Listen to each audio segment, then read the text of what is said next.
And welcome back to the Cover 3 podcast here on CBS Sports. That's Bud Elliott. I'm Chip Patterson. Tom Fornelli will be joining us shortly, some amount of time after the conclusion of the Orange Bowl. We are coming live because the result is in hand. Currently, I'm looking at Georgia 34, Michigan 11 on the scoreboard. Alabama already took care of business against Cincinnati. Unless something truly historic happens, we are going to be looking at an Alabama-Georgia rematch in the national championship game. But we got a lot of things to get to right now. But I want to say, first and foremost, thank you to all of you that are ringing in the new year here at youtube.com/cover3. You have dressed for the occasion. I have as well, because we are only the classiest of podcasts that want to make sure that you enter 2022 with winners and with class here with the Cover 3 podcast.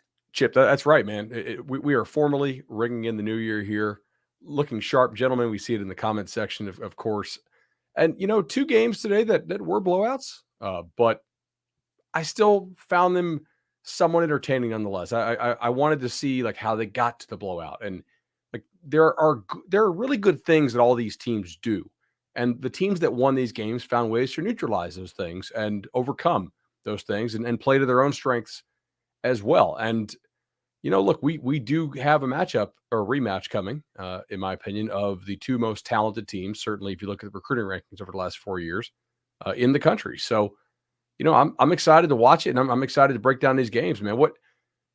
Because Tom is writing the Georgia story, do you want to wait on that and go Cincy Bama? Where do you want to dive into first? The discourse. You know what I'm talking about, right? Oh, that they didn't belong?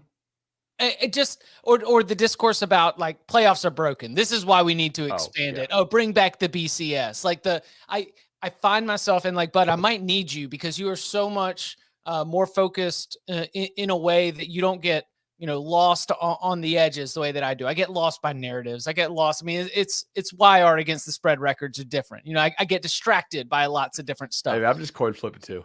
But I really think that I am exhausted by the idea that individual football results on New Year's Eve should be indicative of an entire sport being broken. And I want to engage with it because I understand that a lot of fans are feeling that. And our audience includes many fans that are looking at today's results, blowout wins for Alabama and Georgia, and thinking this is why we need to either reduce, bring back the BCS, or expand and bring back the college football playoff.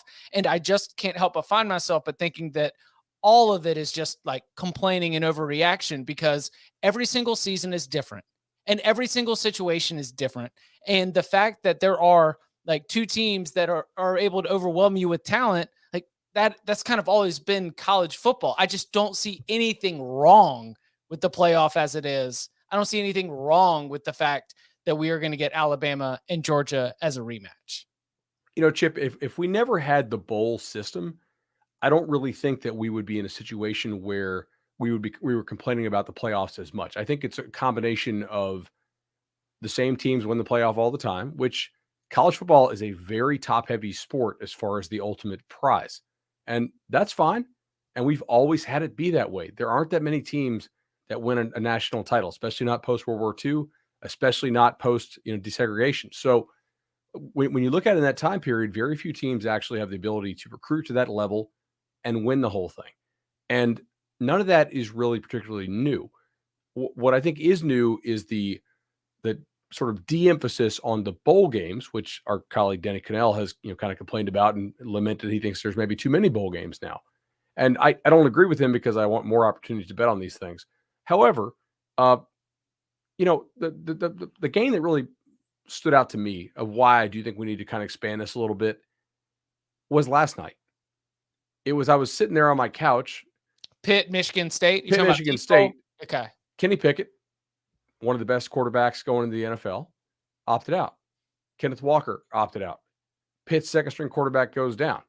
I'm trying to jam in as many under 27.5 Pitt live team totals as I can before they lock me out. And I got like 13 of them down. And it's a very low number. That's why I'm betting it 13 times before it locks.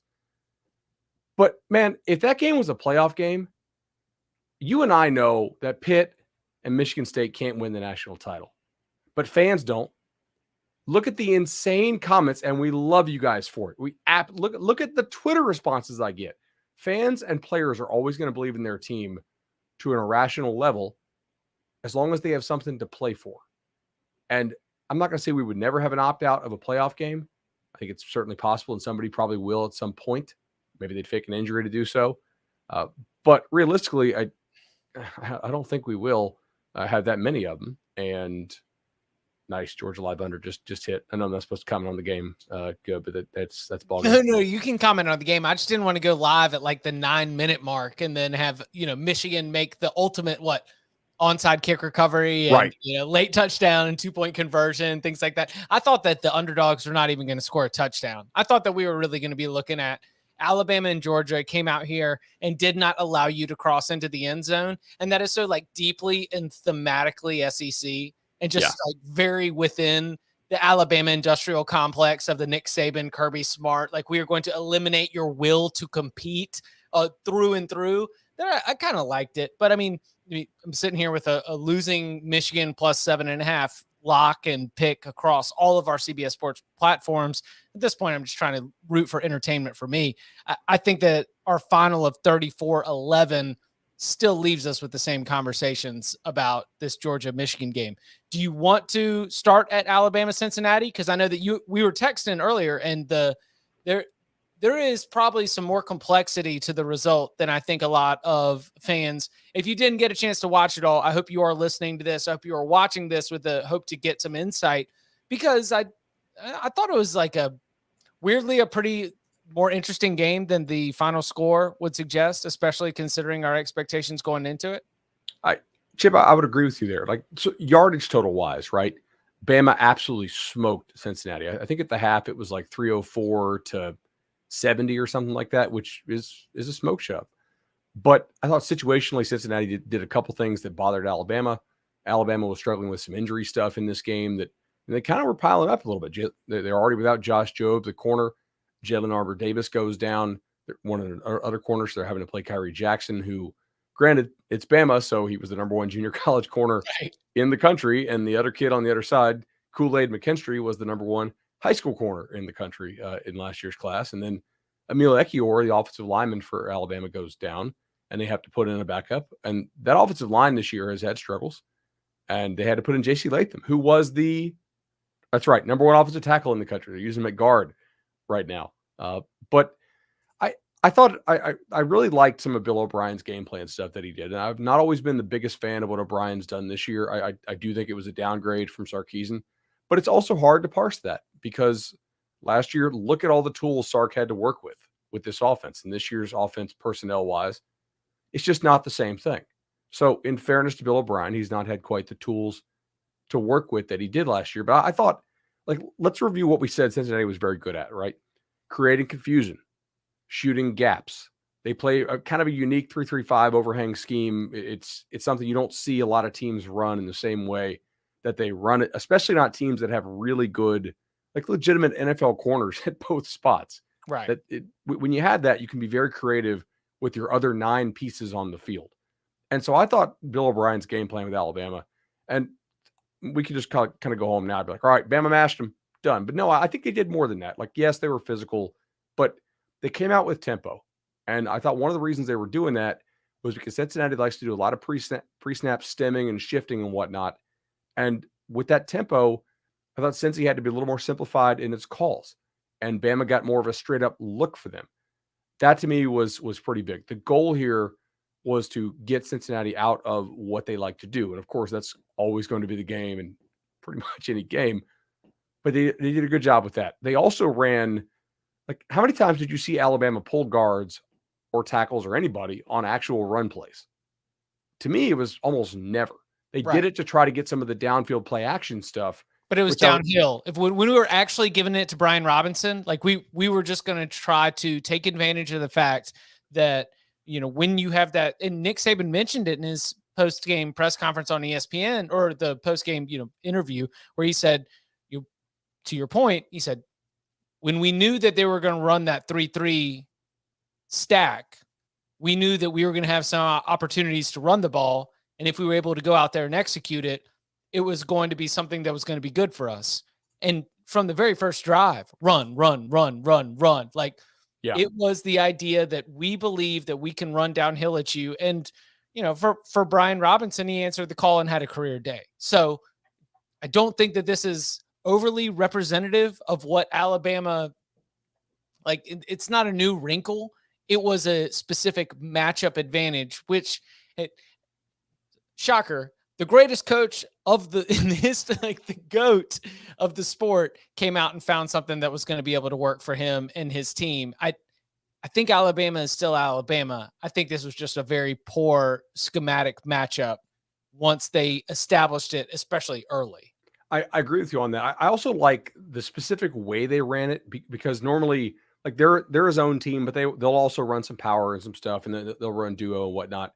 But they just ran basically straight inside zone with a little bit of split, I guess, at times. But Chip, I thought the goal there, and they basically wanted to limit penetration as much as possible. It seemed to me like Bama was okay getting 2 or 3 or 4 as long as they were not getting any kind of negatives.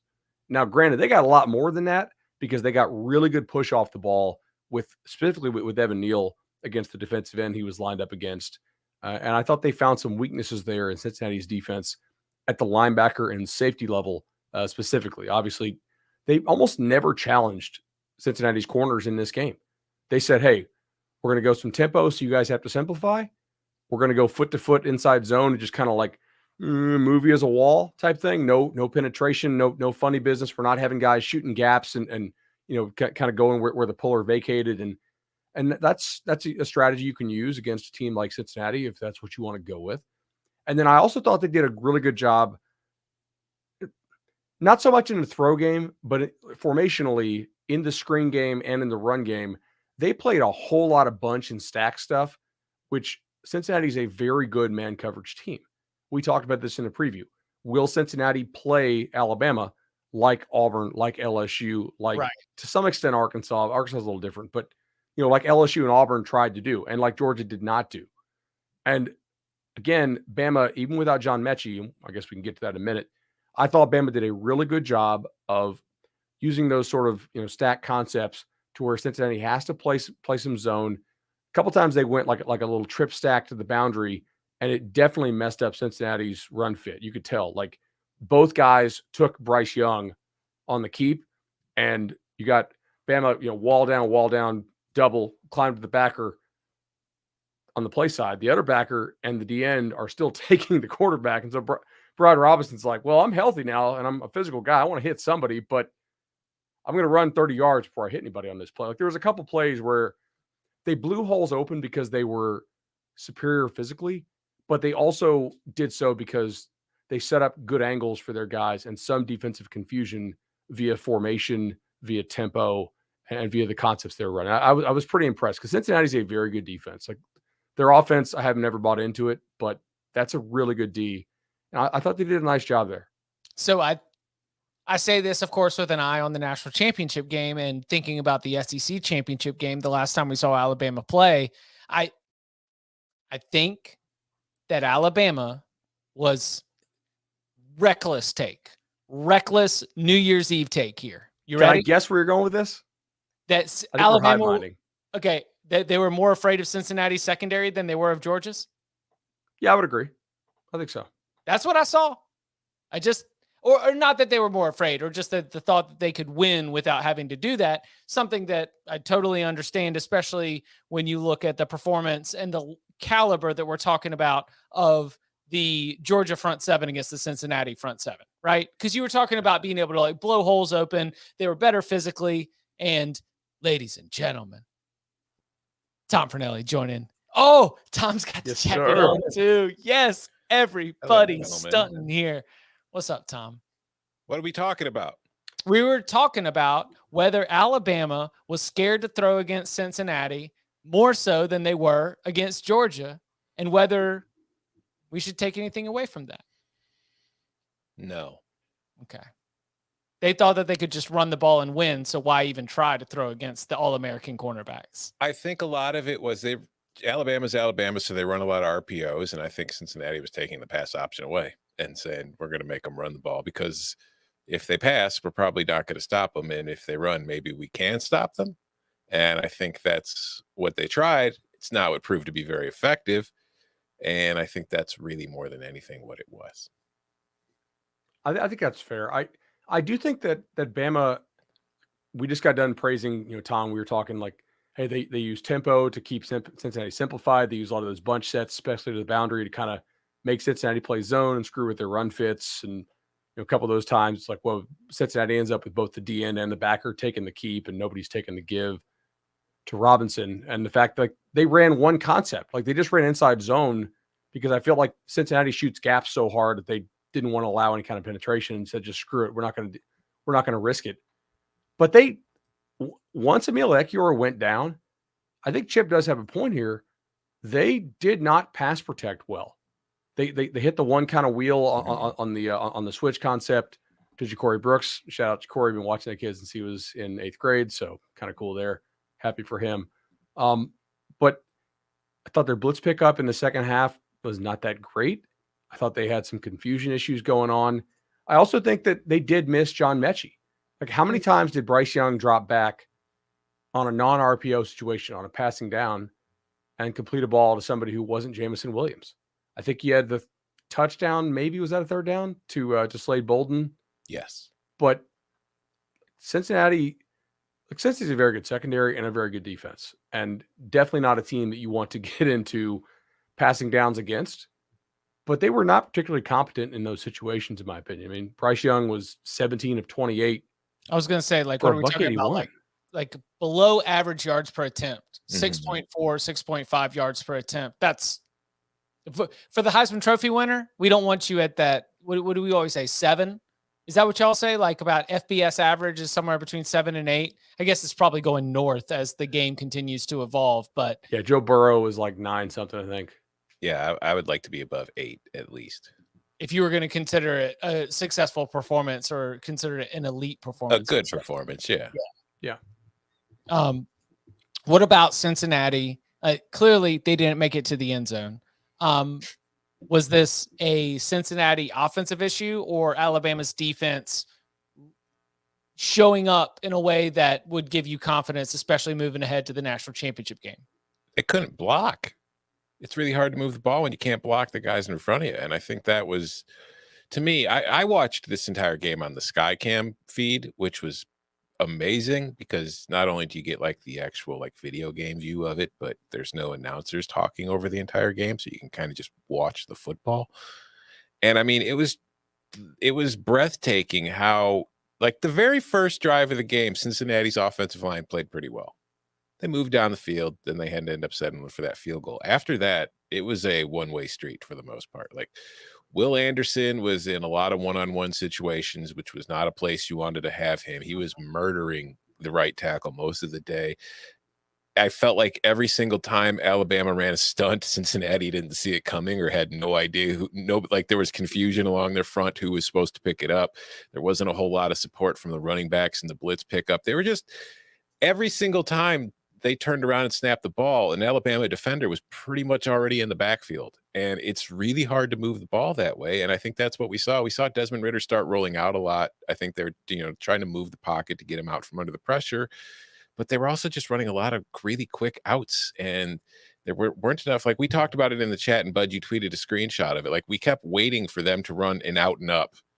And they finally did. And wow, it was a successful play. But it was just, they didn't have time. Desmond Ridder was like, his time to get rid of the ball. He was under pressure nearly immediately every single time. They couldn't really run the ball. Jerome Ford had a decent night, but it just wasn't consistent. It was just, there was no consistency to anything they did except for not being able to block. That was the only thing they were consistently good at.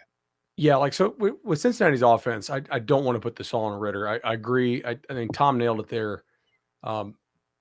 They could not just run regular drop back passing plays. They are a pretty RPO heavy team. Bama got in man and said, beat us. Yeah. And how many times did Cincinnati's guys beat Bama's man coverage? And I'll note, a lot of times it was against Bama's backup corners because Job's out, and so was Armour Davis. Oh, Kool-Aid almost gave up a touchdown there That's early true. in the game on Alec Pierce. Alec Pierce made the inside move, and Kool-Aid got beat and then couldn't deliver it on time. Exactly. Which, by the way, is my other point on this. Well, I guess I have a couple. Number one, no drop back game for Cincinnati. If you can play good man coverage, you can beat the RPO. Like literally, that's kind of really good man coverage is a pretty good way to beat RPO stuff. Cincinnati did not really have the counters to get Alabama out of some of their man stuff. And of course, Bama plays really good match zone anyway. I was pretty impressed by that with all the backups they had at one point because Battle was out and then Armour Davis was out and obviously Joe was out. And they were still playing their man match stuff pretty well. So I was like, whoa, okay. I was watching the all 22. I was like, they're matching these routes. Guys are not open down the field. A couple times they were open. Ritter had a couple misses were uncharacteristic, but obviously I don't think he has like the expectation of protection there with Bama rushing him. The other thing I wanted to point out here is I don't like Cincinnati's offense. Just as a matter of they don't do anything creative and the things that you do, I just don't like it. You know, no, you get to do all these things against American Athletic Conference opponents, and it seems to work. But you know what? You get here in the college football playoff. Sounds like Bud saying Cincinnati didn't deserve. You know, sounds like they didn't deserve a spot. That's what Bud said. No, I think they deserve a spot because they were very deserving, obviously. Yeah. But I mean, they were kind of creative on their opening script of the first half and the second half. Once they got off script, their normal stuff they run, I didn't see very many wrinkles off that. Now, granted, maybe they just felt like they couldn't block it, as Tom noted, and that's probably fair. Man, but so they might be hiring Denbrock at LSU. Yeah. And I'm like, really? Yeah. Like this is okay. But you're going to have LSU offensive linemen, not Cincinnati offensive linemen. That's true. That's true. That's something that should be considered. I thought that Cincinnati looked like they're going to the Big 12, but they looked like a Big 12 team. Oh, the college football playoff. One other thing. Tremendous job of batting down passes because on that early script, I will give Denbrock credit for this. They actually set up stuff that was going to score. Like Bama bats down 2 touchdowns. That tunnel screen is probably scoring. I think they have like 4-on-2 blocker wise. And there was a score. There was that slant to Alec Pierce that was a touchdown, except Ritter missed him high because in Ritter's mind it was, I got to get this throw higher. They're going to bat it down, and it obviously affected him on that throw, and it cost them a score. So even the passes they didn't bat down, they caused to be incomplete. Overall thoughts before we hit the break and move to Georgia, Michigan. You know, the Alabama performance. I don't want you to grade it, but I want to at least get your sense of what you saw from a team. You know, its best performance of the season was in the SEC championship game. Most impressive performance of the season. The one that was going to make you totally rethink what this Alabama team could accomplish. We've got another data point following that. Where are we at with the Crimson Tide? Well, I do want to say, I don't know if we talked about it before I got here, but I've been critical of Evan Neal all season long. He hadn't been impressing me very much. Like, he was playing fine, but there was nothing he was doing to me that like seemed incredibly special. The last 2 games against Georgia and then tonight against Cincinnati, he was dominant. He was just erasing people from plays over and over again. So I was really impressed with that. And I also feel like while it was somewhat of a lackluster overall performance from Alabama, I really do think, and again, maybe you guys touched on this before I got here, I do think they figured out pretty early they were going to win this game. Yeah. And they kind of just said, all right, we're going to head off to Brian Robinson 26 times, and we're just going to be very vanilla. We're going to move on, and we're not going to show Georgia anything. We're just going to try to get out here as healthy as possible. And even that didn't work because they did suffer a couple injuries there that I don't know, that could be kind of concerning going forward. So the other lingering Bama concern I have here is some of these injuries, right? So we don't know if Ekiyor can play. Saban was asked about it in the post game. He said it's a shoulder, said he may have a shot to play in the title game. I mean, that is significant, right? I'm very impressed with J.C. Latham as a recruit. He was a stud. I mean, he was a D end up there, I think in Minnesota or Chicago. I forgot. He transferred down by me to IMG, and he was like, hey, I'm going to be 6'6", 305 in a year. I'm not a D end anymore. And he like embraced playing offensive line, whereas a lot of these guys don't. But the other thing, if you watch the end of this game, Chris Owens, their right tackle, the guy that they put in to replace Damian George, who was not getting the job done, he went down. And Saban didn't give an update on him at all. I've got a little tweet deck column going now for the name Chris Owens to see if an update. Like if they had to play Latham and Damian George against Georgia, that should be north of a field goal, right? The line's 2.5 right now, but like at a certain point, even if they're 5 stars, you're dipping in your reserves. That's tough. Coming up on the other side, we turn our attention to Georgia, Michigan, and our early thoughts and previews. Bud just teased it right there. We're looking at 2.5, somewhere around there. Our literal, just off the cuff, college football playoff semifinal night picks for the national championship game between Alabama and Georgia. All of that coming up next. So, Tom, you were live blogging Georgia, Michigan, dialed in. Thrill ride.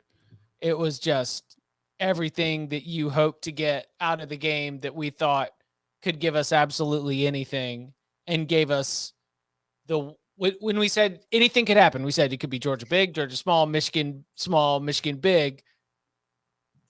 It was the Georgia big in the most boring way possible, which is like the most beautiful Georgia thing ever, right? Yeah, I mean, I think that game was one play away from being a completely different game. Like Georgia, what was the one play? Georgia, obviously, its very first possession, marches down the field to 80 yards, gets the touchdown, goes up 7-0, and there are some vibes there. It's like, oh, that looked really easy.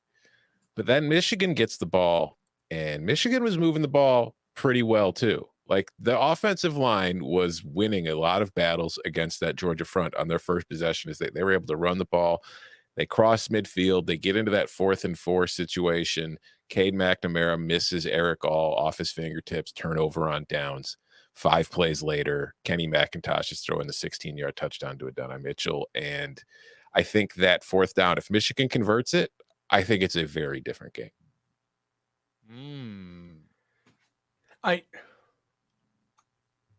I'm not sure I agree it's very different, but I think it's worth exploring, if they do tie that up there, because they had guys open against Georgia early and either missed them or dropped them, like you said. So how does Georgia react to its defense giving up points again? Now, the remaining 55 minutes, obviously they're playing with the lead. They're very comfortable playing with the lead. We've seen this a lot this year. They were able to kind of play downhill and dominate. I'm also really not sure that like Michigan's guys oftentimes were not beating, Georgia's DBs throughout the rest of the game. But early on, you're right. They did get guys open. I want to go to something here. We talked about this in the preview. These are not good 3rd down offenses. Nope. They're just not. So the team was going to win this game was going to be the team that could find a way to do what? Hit explosive plays on 1st down. If this was a TV show, I would have told him pull the tape. I'm going to read to you Stetson Bennett's first half passes real quick. This is great podcasting here. 1st and 9, touchdown. 1st and 10, 9 yards. 1st and 10, 7 yards. 1st and 10, incomplete. 1st and 10, 1 yard. So that was great. 1st and 10, 6 yards. 1st and 10, 12 yards. 1st and 10, 57 yards, touchdown. 1st and 10, 13. 1st and 10, 18. That was 3rd and 15. Anyway, a lot of like really nice staying ahead of the chains passes there and a couple explosives for Georgia.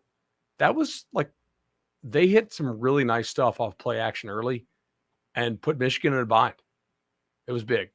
The other thing I thought they did was, let's go back to the preseason. We talked about this a little bit, and it really hasn't shown up for me at all, except for maybe the Michigan State game. Remember when Jay Toya went back to UCLA? Defensive lineman. The D tackle. Yeah, because he was at USC and he was under the mistaken impression that he couldn't transfer to UCLA. So he transferred to Michigan for a minute. And then they're like, Michigan was honest with him and said, hey, actually, that's not a rule. You can go to UCLA. And so he's like, I want to go back to the West Coast. I talked to Michigan people that said, like, we're worried, and this is the preseason. We're worried about our run defense up the middle, right? And in this game, Georgia was like, guess what? Hutchinson's not beating us. We will solo him some, but we'll also chip him quite a bit. We'll also hold him a little bit. I'll give him that. Michigan fans are going, they're going Zapruder film out there. But they said, we think our interior guys, and producer Jordan, who also produces the Dawgs 24/7 podcast, will tell you guys this. They've had struggles on the inside this year at times at Georgia. Georgia won. They trusted its guys in the middle of their offensive line to handle the Michigan defensive tackles one-on-one because it knew it had to give extra help to Hutchinson. And those guys won those battles and got movement on the line of scrimmage consistently. Like sometimes those Michigan D tackles were being blocked into the Michigan linebackers. Like that was a real key, and it keyed the play action game later on.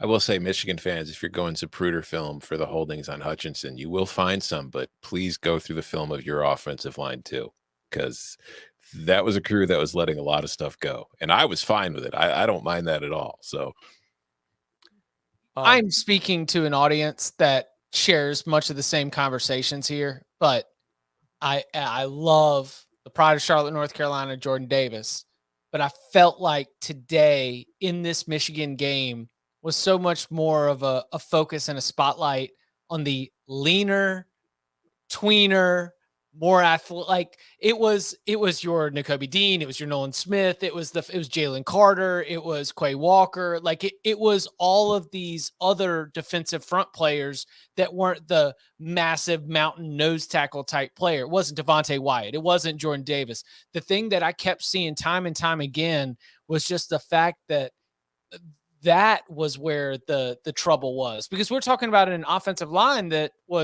won the Joe Moore Award, best offensive line in the entire country. So it wasn't even like their ability to mash at the point of attack. It was just that they didn't have that the speed or the athleticism or the versatility, the things that Georgia is bringing at some of those edge positions, at some of those tweener positions within the defensive front is just so different than anything that anyone else can match up against. And I felt like that was an incredible answer from that group to be able to say, like, I don't know, we're going to be able to beat this group with our versatility. We're going to confuse them. We're going to send that extra linebacker. We're going to be able to have a free rusher just based on scheme, based on play call, and just a phenomenal performance from, from 88, from 2, from 17, like those, it was those players, not, again, much love to Jordan Davis, but not the mascot that got a bunch of Heisman Trophy votes from Heisman Trophy voters who wanted a defensive player. Did you see Nakobe Dean call out your motion fake? Yes. That was great. He's just hilarious to watch. He's so like freakishly good. Yeah. He's the best player on that. Yes. Defense. That's the funny thing. Like you mentioned, the Jordan Davis, we love him. We love Jordan Davis. He's not even the best player on his own defensive line, let alone the entire defense. So the people that were giving him Heisman votes really should have thought that through a little bit, because Nakobe Dean is the best player on that defense. And I do think that was evident because, like you said, Chip, like Michigan's offensive line did not play poorly tonight. It played just about as well as anybody can expect you to against that Georgia front. And it was Nakobe Dean that was blowing stuff up constantly, just destroying Michigan plays before they ever really had a chance to happen. It's like I felt like at times Nakobe Dean was getting to spots where Michigan players were trying to get to before the Michigan player realized that's where they were trying to get. If you do not have the ability to play quick game via the pass against the Georgia defense, you are dead. Like, period. I don't really put that on. I agree with Tom. Like, I don't really put that on Michigan's offensive line. They don't respect McNamara or McCarthy throwing the ball to these receivers. Not consistently enough. Not really a threat. Doesn't scare you. Georgia's secondary is not, it's not like an all-timer of a secondary. But they're like, guess what? We're going to sit in a too high shell and still I shouldn't cuss. We are going to dominate your run game without being +1 in the box. Like, that to me was impressive. Michigan hit a couple balls over the top, but not that many. They hit the one down the sideline. They had the one that the guy missed. But they were able to largely win with their speed and physicality without being +1 box, at least, a decent bit of the time. That was pretty impressive. Yeah, you can't go side to side on the if you are Michigan's offense, you cannot go side to side on the Georgia defense and feel like you're going to win those battles against those edge players. They also run a lot of gap stuff, and Georgia's very good at shooting gaps. Like, we just talked about what Bama did to avoid that. That's what Michigan is, though. So they're going to run their stuff. That was a tough matchup. And that was kind of what was strange to me about the Cotton Bowl too, was like, I feel like if you're Cincinnati going side to side against Alabama wasn't going to work for you, but that was kind of where Cincinnati was having the most success. So I wonder, that's just, I don't know if I'm just going off on a tangent here, but that's just something I think to keep an eye on for the rematch in Indianapolis. Wait, right. follow up on Bama that. can't do what it did to Cincinnati against Georgia. So you're saying that Bama can't go side to side against Georgia the way it did against Cincinnati? No, I'm saying Bama will not achieve consistent enough push and movement against this Georgia front if it sits there and wants to try to run inside zone 35 times. Yeah. The Brian Robinson special that they rolled out against Cincinnati was how you win without putting too much on tape or getting too many players hurt. He did look healthier though. They mentioned on the broadcast, and he had a little gear that he did not have in the SEC title game. So something happened there. Can we talk about the CFP anon theory? Oh my God. Oh, that Georgia threw it? That Georgia laid down. People seem to believe this. I like it. I'm good with it. It makes me laugh. It gives me a really, really deep chuckle. The Playing idea the long game. that it would be so inside that Georgia would throw the SEC championship game just to be able to get two SEC teams in, knowing that both of these SEC teams would be overwhelming favorites and take care of business against the teams they face in the semifinals, setting up yet another Alabama-Georgia college football playoff national championship game, the second in 4 seasons, and the third SEC versus SEC national championship game in the last decade. What's the one thing Nick Saban's always worried about with his team? Distractions. The rat poison. Oh, yeah. What's the deadliest form of rat poison you can give a team? Letting them kick your ass and thinking, oh, wow, we're a lot better than they are, and then meeting them again in the college football playoff national title game. Oh, Georgia, they deked them. Oh, this is Georgia tricking. Yeah, Alabama. they threw it. Yeah, they threw it. Not to help the SEC, just to get Alabama a little too confident for the rematch. Georgia knew no matter who it played in the semifinal, it was going to work them. It's the greatest defense of all time. They knew they were just going to destroy anybody that they faced. And then Alabama's going to come in all puffy chested thinking, yeah, look at us. We're going to kick this team's butt again. And then, nope, Georgia's going to run all over them. That's why Georgia's still favored in the rematch, folks. Books know. They don't care about what happened in that first game. Kirby Smart. They know that Georgia threw it. He said, listen, I'm going to tell y'all, we've been whooping everybody's ass all season. So listen, if we lose here to Alabama, it really just helps out the Southeastern Conference. And Greg Sankey told me that it'll be good for all of us. So we're going to have a hard lesson. Our players need to focus. They need this. And Kirby remembers like the challenge Cincinnati gave him. He was dodging the Bearcats. He's like, nah, we'll lose this game. We'll fall to 3. We'll get Michigan instead of Cincinnati. It's the easier path. I am stunned. I mean, I know we've kind of bounced around between these two games. I am stunned by how lopsided that game was. Clearly I had Michigan plus Michigan, you mean? A lot. Yeah. Well, see, that's the thing though, because that's why I think that lack of the conversion. Yeah, that's why I think the lack of the 4th down conversion there in that first drive hurt, because once Michigan gets down 2 scores, it can't play the way that it really wants to play. It's got to start kind of, chasing points.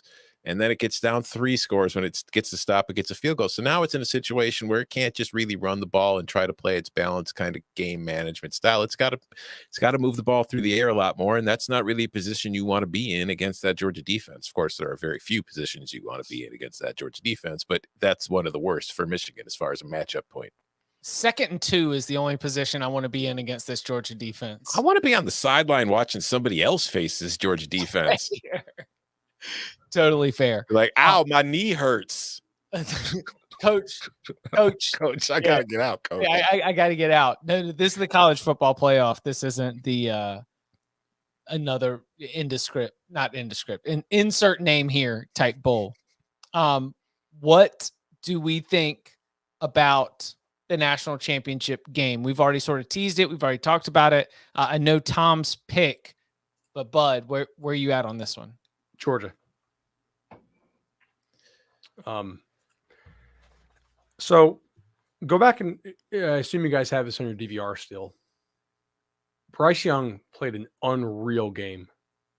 Again, we just talked about, hey, like, is Georgia a better team than Michigan? Yeah, they are. Are they 35 or whatever it was points better? No, probably not. You know, like they kind of got game scripted out of that thing. Bryce Young, Georgia actually got a fair amount of pressure on Bryce Young, and he dodged it amazingly, you know, and was able to get out and hit some bombs on him. He just, it's very hard to play at that level. Bama had to have a lot of stuff go right for them in that ball game. And I don't know if they can do that again. Like, they've shown that ability, so you have to acknowledge that they have the possibility or, you know, the potential to do so. But in the rematch, man, like, Georgia has looked better than Bama over the course of a 14 game sample set. I don't think there's any doubt. Matchup wise, it's not a great matchup for Georgia because of what Bama can do, but they also don't have Mechie now. You know, Mechie was a kind of a key target for them on third downs, red zone type stuff. So I'm leaning Georgia. Yeah, that was my instinct too. Like, that's the thing. Like, they ask us in our Slack channel, like, for picks, like, right away. And it's like, oh God, I you know, I like to think about these things. I don't. I responded. Let's see. So the request came in from our editor at 9:52. Yeah, you were in there in like 30 seconds, like, Bama both. 9:53 p.m. Alabama. So that's my pick. That might change before, but honestly, my initial gut reaction is Georgia. I mean, it's not even like a question of, oh, I think they're the better team, or there was any kind of, you know, fluky thing in the first game. It's just, it's really difficult to beat a team twice. Yes, agree. Like, no argument with that as your Georgia pick, and no argument with any Georgia pick. It's also no argument with the Bama pick. Mm-hmm. It's a 2.5 point spread. Like, yeah, it's a coin flip. This might get to 3. I think it opened 2 or 2.5, depending on the offshore book you look at. I'll go back and look at the scrape later. But I mean, 2 to 2.5 is not a huge move. We'll see if this gets to 3. If it gets to 3, it's probably 3 with pretty heavy juice on Bama, right? Like, they're not going to let you have a Bama 3 minus 110. I don't think, but this should be a really interesting game. I'm very interested in this Alabama injury report. At some point, those guys do start to matter. Mm-hmm. Without a doubt. That's why the Chris Owens tab is already open in Bud Elliott's Twitter. So did you guys have the playoff expansion talk before I got here? We did, because I had to talk about how, like, yes, I very much enjoyed live betting the Pitt team total under when the other quarterback got hurt, but like, that was the most entertaining thing I had of all these New Year's 6 games. So I don't think those guys would opt out, right? No, but they wouldn't have been playing each other either. Like, Pitt would have been playing. No, 10 and 12 wouldn't have met in the playoff. It would have been them versus. It would have been Pitt versus the 5 seed and Michigan State versus the 7 seed. Would have been a different game entirely. Those could have been fun games, though. It could have been, but are either of them winning the national title? No, but then fans a lot. Why the hell do they need to be in the playoff? No, because it's about ratings and entertainment and making our job even better. What if you just, instead of I'm nakedly selfish on this. Instead of expanding the playoff, you just give teams financial rewards for winning bowl games? But you got to play in the game. You can't opt out if you want to cut. Maybe that wouldn't stem it, because maybe if you're Kenny Pickett, you're like, well, what's 10 grand? I'm going to go make 10 million. But still, I don't know. I just, it's funny. And I know it sounds like a Jay-Z lyric from one of his older albums, like not Reasonable Doubt, but like I actually ghost wrote the blueprint. Most people don't know that, but it wasn't Kanye. But like, I don't know. It's just when I watch these games and like, people think it's reactionary, but it's not, because how many of these damn semifinals need to be boring blowouts? And then it's like, wow, all these semifinals always suck. Let's add more of them. So that way we can get a couple, maybe 1 or 2 more interesting games on top of 4 more blowouts every single year. And then we end up with the same 2 teams playing for the title that would have been there had we just gone with 2. All right, so Bud's already done the totally, you know, we're just going to all be like selfish here. I am either like aging rapidly or the world is flipped upside down because I'm believing the nonsense that is peddled about how we have to preserve the regular season. Oh, the Like, right. I truly believe the regular season is better than the postseason. I do too. I It is. believe that our interest that we can document with data on the ebbs and flows and the debates that we have through September and October and November, the way that the interest peaks on November 4th, and I'm just choosing that as a random date, that first weekend in November where the stakes are high and you don't know what's happened and so many fan bases are engaged and all these conference matchups are going on all at the same time. I don't want to expand the playoff, and I know it's going to happen, but I don't want to take anything away from the fact that the regular season is the best part. It is an anti-NBA in that the regular season is the best part of college football. Yeah, but like we were talking the other day about how, you're saying how the bowl season is for casuals. It's for people who are just kind of watching. The playoff is for casuals. Mm. I'm more interested in most like October Big Ten games between 3 and 3 teams than I am in these semifinals usually. Like, don't get me wrong, I enjoy the games and I watch them, but the Cincinnati Alabama game was not all that entertaining to me, and I kind of knew what the outcome was going to be the entire time. I would rather it's all a show to me, whereas I enjoy the actual games in the regular season and what the games mean for like conference races and rivalries and all that kind of stuff.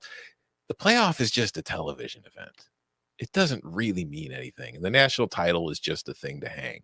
It's just the fact that we're so focused now on the playoff and we have to have more teams in it. So more of the regular season games have meaning. All the regular season games have meaning anyway. They don't have more. I want you to be interested not in those October games, but more in the November games and more of them. But why? I understand what that. Is, but that's what been presented. Explain to me. Explain to me what the interest is and what you have to gain by it. So I'm interested in November games. Right. But the fan base is, if you're only focused on your team, the way that they presented it is that you go from essentially like at the beginning of November, if there are 16 teams that are in the running for a 4-team playoff, and that's being generous. When we expand the playoff, you'd be looking at like 40 teams at the beginning of November still could have a shot at the 4-team playoff. And I think that data was put together with the old 12 team with the 6 automatics and the 6 at-larges. So we still have that to be debated, right? As the actual format has yet to be determined. Is that? I'm sorry, I interrupted you. Continue. Well, I was just going to say, so if you are including a third of the sport instead of less than that, then you are widening your reach in terms of the national interest coming down the stretch. So is that more interesting to college football fans, or is that more interesting to television executives who have hours of programming to fill? And this way we can have talking heads talking about how much more important this game is between 7-4 Pitt and 8-3 Wake Forest, because there's playoff implications on the line. I don't think it's hours to fill. I think it's more of a like just trying to cast the widest net possible. In the same way, like I talked to somebody earlier today who went to their first NBA playoff game ever, and one of their takes was, I was surprised at how the NBA presentation when you're in an arena, and I think that both of y'all, I'm assuming you both have been to an NBA game, it's like you realize that they're really trying to accommodate to everybody there. Okay. AKA, it is not just a basketball presentation. We've got something for the kids. We got something for everybody who's there. Like, it is a very almost circus-like presentation. It is an entertainment product. And I am agreeing that college football is becoming a little bit of an entertainment product. And so I understand why having more people engaged in November could end up being good for the sport overall as a whole. Okay, well, let's say you're on a fishing boat and you literally cast the widest net possible. You might get a few more fish, but you know what else you're going to get a whole lot of? Useless crap that you don't need. Oh, right. Oh, this can. Let's put this can in the playoff. Let's put this boot in the playoff. This tire in the playoff. This dead manatee that we choked to death with our net. Let's put that in the playoff. It's like, okay, so we got a few more fish and a whole lot more crap to sift through to get to it. Fair. Hey, listen, the Did you fans see of that Vance can, Williams' comment the fans in of the that chat? can are so happy. Look at Vance Williams' comment. Happy New Year, Vance. That's well done, man.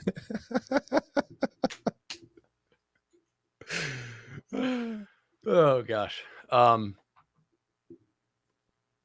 sorry. Apparently- I got the booster earlier today, and it's really starting to hit. So You're getting your instructions. The robots are just bebopping. yes. Jeff Bezos is in my ear telling me to get Prime, and I really need to buy more coffee or something. I don't know.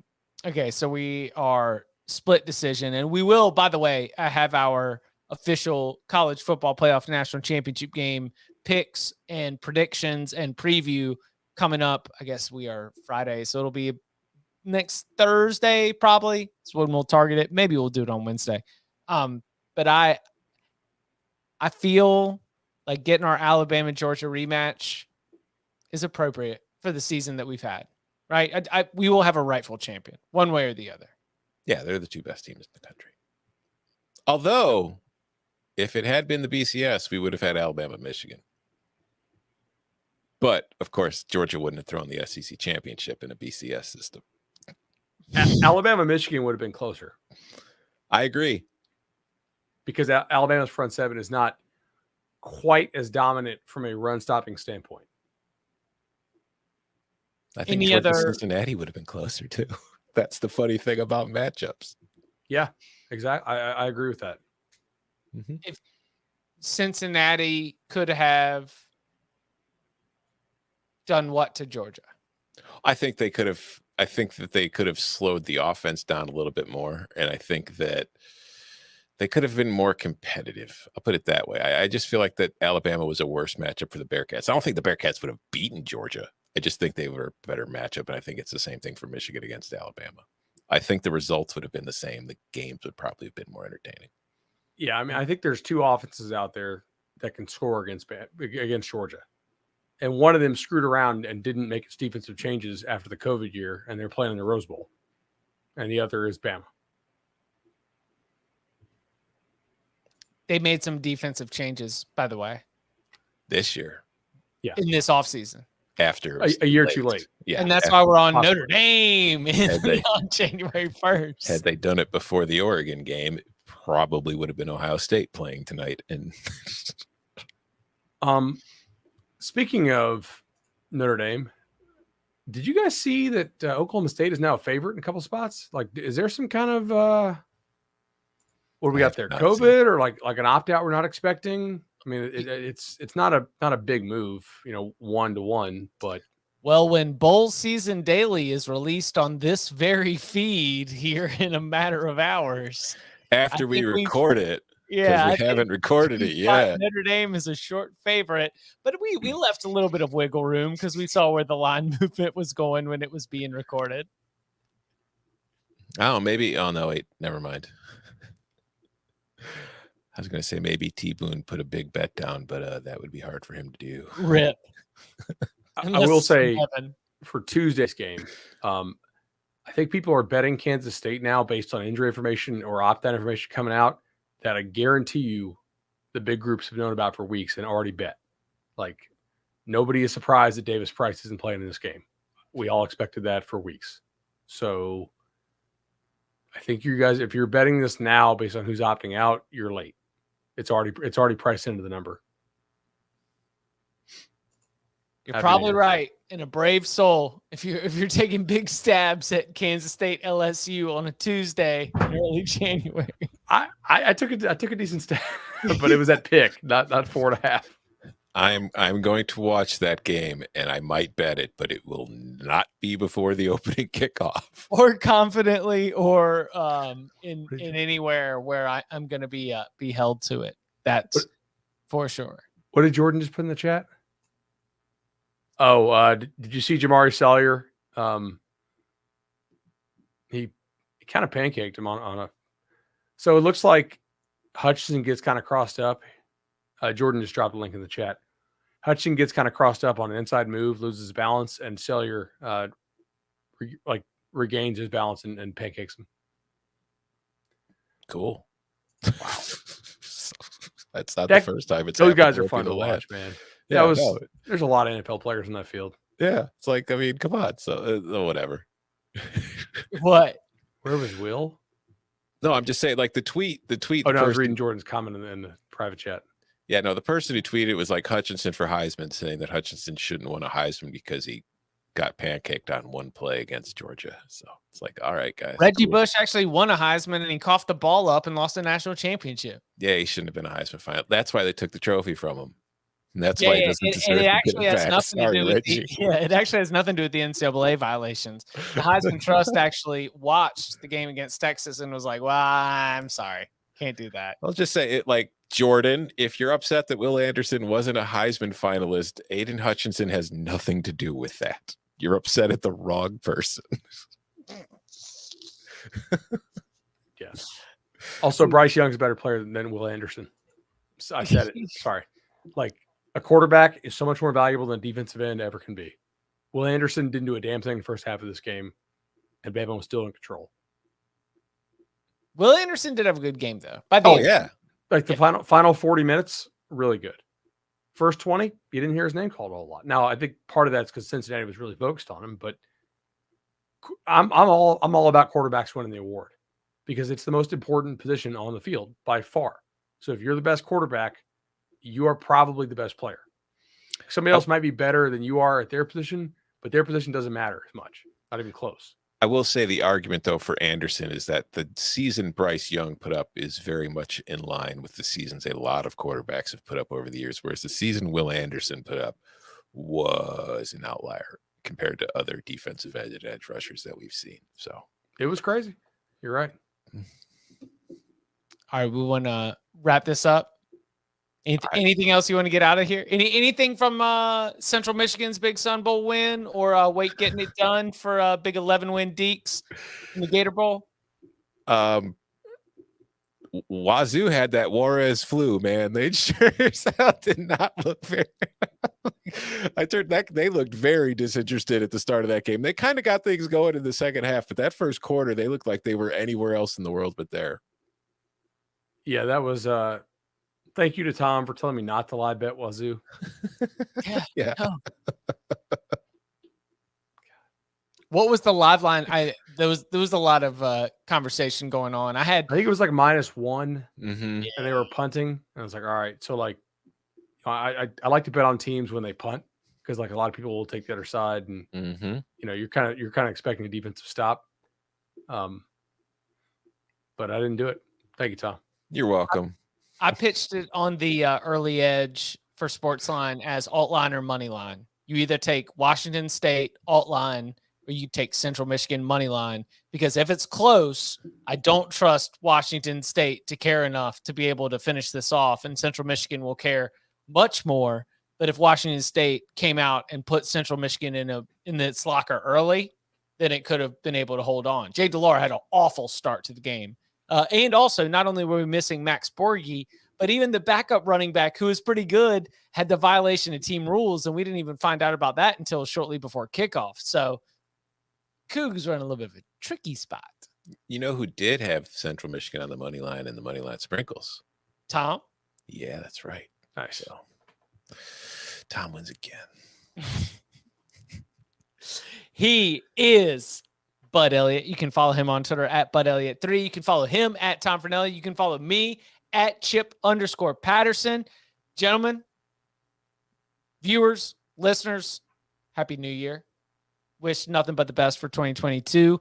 We will be back on Monday afternoon to circle up and do some larger recap of some of the bowl action that we've seen. We've had some bananas results across the board, but we're about hitting our time limit here. Gentlemen, thank you very much. Happy New Year, everybody. I'm putting the odds of me reaching midnight central at about +400 right now. Jordan, we got you out of here on time, buddy. Go toast with the wife.